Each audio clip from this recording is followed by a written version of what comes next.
So a good friend of ours, Anna Hatke, came to the shop and said that she was interested in a cradle. Of course, being Anna Hatke, it couldn't just be any cradle. Anna is an artist in her own right, and I think she has the heart and the soul of a poet. And so she finds this Italian medieval cradle that she would like us to do a replica of, or something like, in any event. And I literally have nothing to work off of except a postcard. It's also very non-traditional. Your typical cradle is going to rock side to side and have a couple of runners on it. This one is rocking from head to foot. And as near as we could tell, the entire thing was built out of 3 pieces of wood: a side panel, and then one curved piece of wood, which is what we're attempting to do over here. Normally you would do this in a steam chamber, but we didn't have anything big enough. So we borrowed a antique hog trough, and we're cooking it in there, much like you would cook a piece of pasta. For the wood, we were involved with a friend of ours in a house teardown, and inside of the house, we found some planks out of tulip poplar that were simply huge. Now, tulip poplar is one of the oldest growing trees out on the East Coast. They can easily reach 300 years. And then the really cool thing is we found newspaper on the wall, and the newspapers had dates on them. One of the dates that we were able to pull off was 1879. So at the very least, even if that was a young tulip poplar, those trees were easily growing back around the time of the American Revolution. And if they were granddaddies, they might have been growing back in the late 1500s. So I just felt like, for Anna, that'd be something special. So that's what we're gonna try to do today. We're gonna try to bend that piece around the other 2 pieces, and if it all goes well, we'll have a cradle shape by the end of this.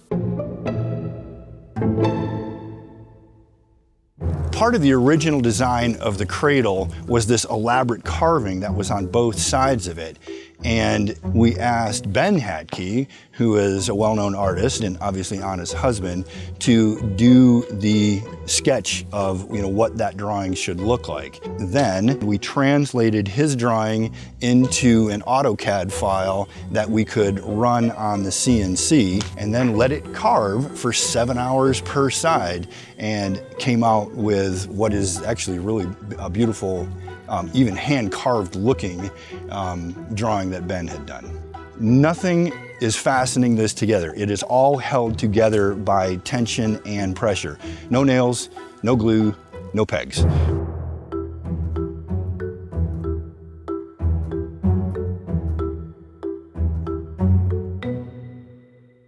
So we got close, but we did have sort of an epic fail at the last second. The far side cracked over, basically it started at a knot. And so I'm beginning to think that it did in fact swell a little bit, and then that put pressure on it as we had to pound it a little bit.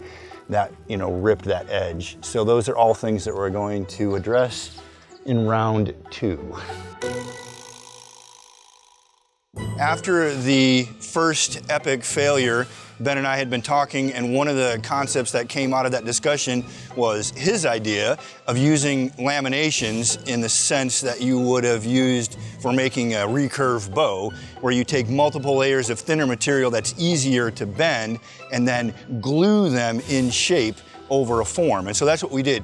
And so we put 3 layers of lamination using the same lumber, but dry this time, not steam bent, glued them in place, and then once it popped off the form, it only retracted just a little bit. And so it worked. It actually came together.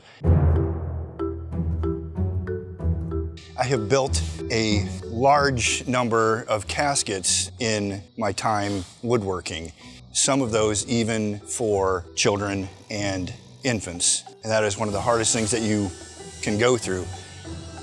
This is the first time that I've actually made a cradle, and pretty pleased about that.